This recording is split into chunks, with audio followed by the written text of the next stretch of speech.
ممتاز اللاعب الزلزولي، وبالتالي سيعتمد كثير المنتخب المغربي على خدمات الزلزولي، مهارات الزلزولي وانطلاقات الزلزولي وانسلالات الزلزولي وتوغلات الزلزولي في منطقة الجزاء. طبعا نعتمد كذلك على اللاعب بلال الخنوس في صناعة اللعب.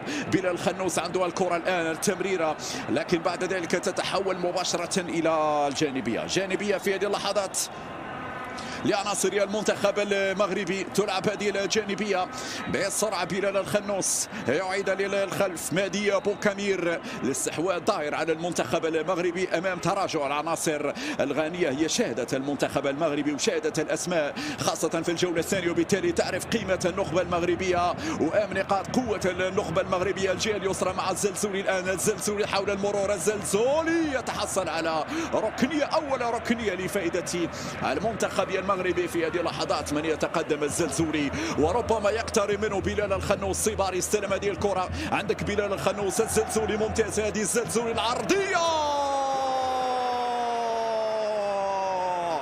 الجول مبكر للمنتخب المغربي. نعم، أسامة العزوزي يفتتح باب التسجيل للمنتخب المغربي بعد مجهود رائع لبلال الخنوس وعبد الصمد. الزلزولي من الجهة اليسرى.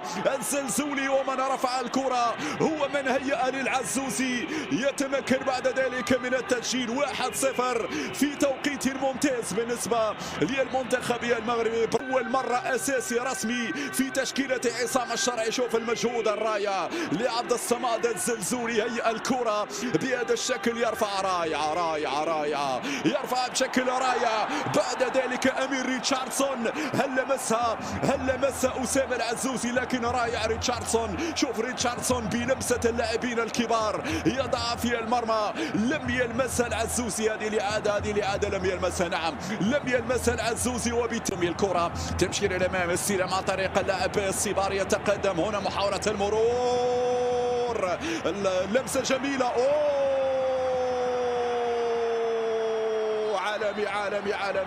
عالمي وعبت بسرعة، لكن في نهاية المطاف ليس هناك تسلل في اللقطة الماضية.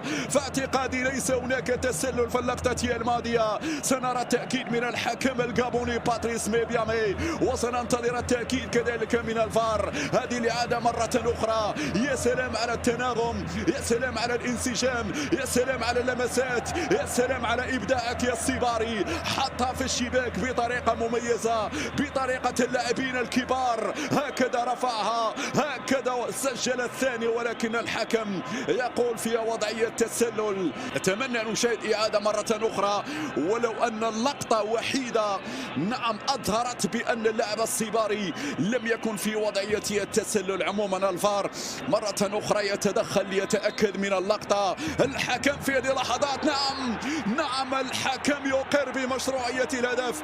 قلت لكم مشاهدي الكرام بأن الوضعية كانت سليمة بالنسبة للصباري الذي تفنن في التسجيل. لعبة ثنائية من أروع ما يكون، هجمة تدرس حقيقة. هذه اللقطة التي توضح بأن الصباري لم يكن أبدا في وضعية. رائع هذه البداية، مميزة هذه البداية. لاحظ معي كيف خرجت الكرة وكيف انطلق المنتخب المغربي في الهجمة المعاكسة، وكيف انطلقت مع الصباري. هو من بدأ وهو من أنهاها. أيوب العمراوي، نقلة في منتصف الميدان، تمشي لأسامة بل وبكراوي على الطرف الأيمن. الوحيدي يمرر، لكن خاطئة لحسن الحظ في أمير ريتشاردسون. يمشي للصباري.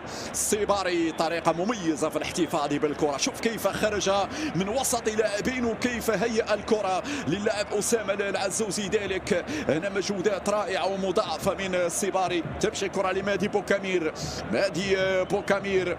يحول للاعب الوحيدي. الصباري تقدم، مر الكرة بعد ذلك 1-2. الصباري جول.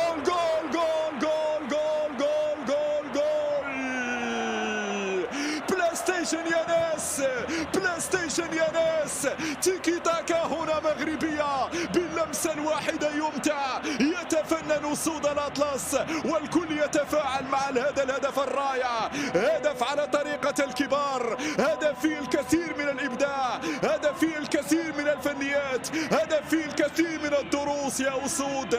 3-0. أنا قلت لكم بأن المنتخب المغربي سيسجل أهداف أخرى وبالطريقة. نعم، وكذا الذكاء، هكذا التحرك من السيباري. مايسترو يا السيباري، مايسترو يا السيباري، يوزع الهدايا والبقراوي في الموعد. هكذا لعبت، من هنا البداية ومن هنا أصل الحكاية، ومن هنا انطلق السيباري ومرر الكرة لبقراوي. هكذا السيباري، شوف الانطلاقة وشوف الرفعة، شوف ارفع عينه، لعب ال1-2، رجع لبقراوي، خذ عندك في الشباك يا دانالد. 3-0. المغرب لا يسجل فقط ولكن أيضا يتفنن في التسجيل.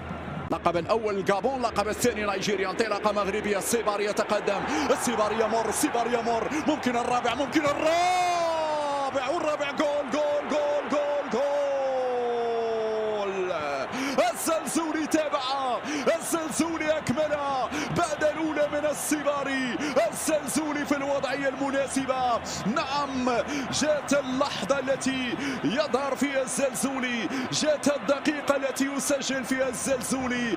نعم، ثالث أو رابع الأهداف، والهدف الشخصي الثالث له في هذه البطولة. الزلزولي الذي كان حاسما ظهر مرة أخرى. من هنا كانت الانطلاقة، ومن هنا سرعة السيباري ومرور السيباري ولمسة السيباري في طريقه للمرمى قبل أن يكمل بعد ذلك الزلزولي. التموضع صح والتوقع صح والانطلاقة صح من طرف اللاعب الزلزولي. بعد ذلك يا سلام يا سلام يا الزلزولي، توقع الزلزولي، توقع الزلزولي، لذلك يركض الزلزولي على القائمة الأول ويتابع هذه الكرة بعد الأولى من السيباري. الزلزولي في الشباك والهدف الرابع في البدايات لهذه الجولة الثانية. هكذا المنتخب المغربي يكرر سيناريو الجولة الأولى عندما سجل مبكرا، هو يفعل نفس الشيء في بداية شوط المباراة الثاني عن طريق اللاعب عبد الصمد الزلزولي.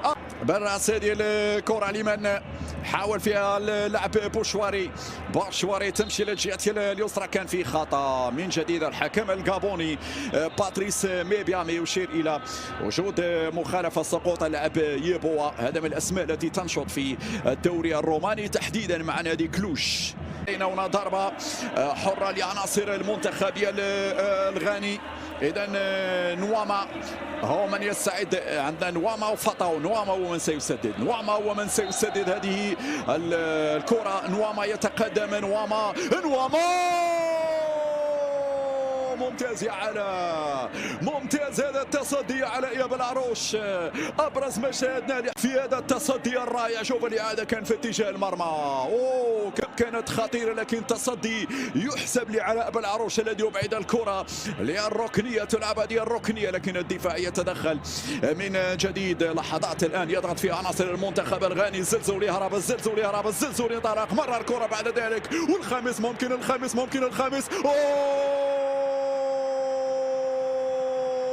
الخامس. نعم، يانيس بقراوي وجه لوجه مع الحارس دانالد، لم يفوت هذه الفرصة، واضعا الكرة في الشباك. كمن ترى يا الزلزولي، أنت من صنعت الهدف، أنت من هيأت الطريق لياسين بقراوي الذي انفرد بحارس المرمى. مباراة كذلك عبد الصمد الزلزولي صنع هدفين وسجل هدف إلى جانب السيباري، واحد من نجوم المباراة. يعود ليزور الشباك مرة أخرى. من هنا البداية، ومن هنا أصل الرواية، ومن هنا كانت الهربة والانطلاقة للزلزولي. عبر الزلزولي، مرر ليانيس بقراوي، يانيس شوف هنا التمريرة. الزلزولي خلى يانيس وجه لوجه مع حارس المرمى. يا سلام على اللمسة، كل شيء على اللمسة، كل شيء على لمسة عبد الصمد الزلزولي. هو اللي سهل المهمة ليانيس بقراوي ليضع الكرة في الشباك. 5-1. هل من مزيد؟ يانيس بقراوي الثنائية الشخصية له في هذه المباراة. قناص نعم، لكنه استفاد من كرة اللاعب عبد الصمد الزلزولي. إذا 5-1. الآن أقول الأمور انتهت.